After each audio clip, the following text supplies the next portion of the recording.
ప్రజావాణిలో వచ్చిన దరఖాస్తులు వెంటనే పరిష్కరించాలని అదనపు కలెక్టర్ చంద్రశేఖర్ అన్నారు.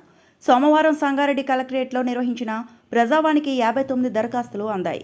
జిల్లాలోని వివిధ ప్రాంతాల నుండి వచ్చిన ఫిర్యాదుదారులు తమ సమస్యలను అదనపు కలెక్టర్ చంద్రశేఖర్తో పాటు అదనపు collector Madhuri, Narayankhed, sub collector Umaharathi, జిల్లా అధికారులు ప్రజావాణి దరఖాస్తులు స్వీకరించారు. ఆర్జీలను పెండింగ్లో పెట్టకుండా ఎప్పటికప్పుడు పరిశీలన జరుపుతూ సత్వరమే పరిష్కరించాలని అదనపు కలెక్టర్ చంద్రశేఖర్ అధికారులను ఆదేశించారు.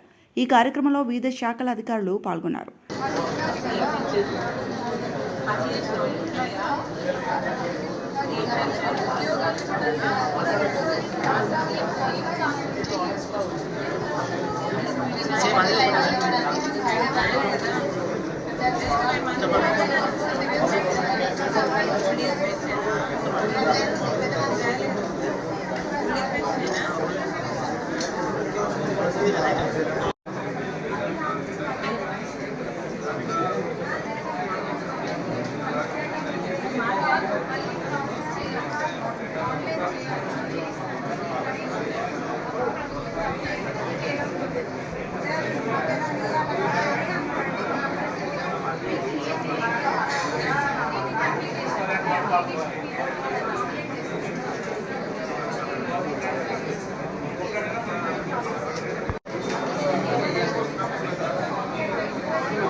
మరిన్ని అప్డేట్స్ కోసం మా ఛానల్ని సబ్స్క్రైబ్ చేయండి.